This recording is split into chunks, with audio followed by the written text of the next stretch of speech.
Next question. America owes China a lot of money, $1.3 trillion. How should we pay them back?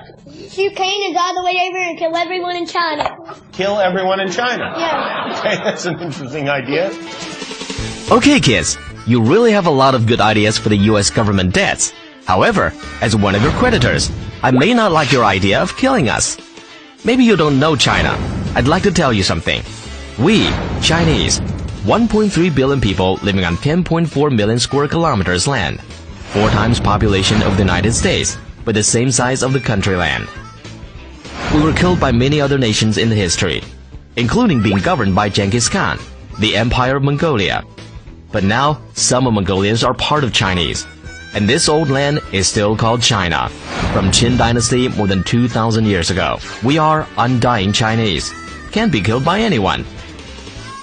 There are 56 nations living in this country. 70% of them are peasants. Yes, not farmer. The land is state-owned to keep the country in one state and being stable. The per capita arable land is only 934 square meters. But in the US, it's 7,003 square meters, 7.5 times more. So you see, we are very poor of resources. Therefore, we have to work harder to make a living, including making a lot of products for other countries, especially for the US. Your clothes, your shoes, your Christmas gifts, most of them are made in China. The Apple cell phones you're using now are made in factories where thousands of workers come from the countryside of China, thousands of kilometers away, separated from their families, working and living together. But in the Apple's profit chain, they get only 1.8% as reward. We pay dearly in this process, including heavy pollution, destruction of resources, and food safety crisis. We have to keep the costs lower than other countries, including the labor cost. We know all of these are what we have to pay as a developing country. But we're trying to change. We call this change reform. All the people here have the same dreams as yours. They want a better and happy life. They want the world peace, and they want to live with their families. So they're working hard.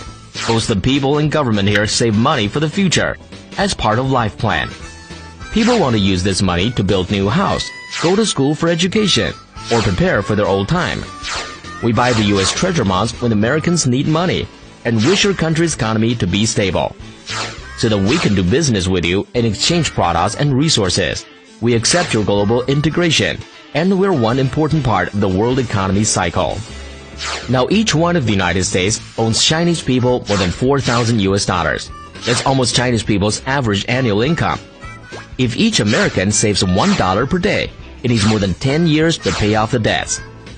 We don't think killing Chinese is a good idea if you don't want to pay it, because there are too many Chinese to kill off, and we're more than 10,000 miles away from you, across the Pacific Ocean. You have to build many, many aircraft carriers if you want to kill them. You'll spend too much money and your debts will be much huger than now. Moreover, the Chinese people are still working for you, making products for your daily life every day. If you want to get your Christmas gifts in the Christmas morning, pray to God to bless Chinese, the undying Chinese.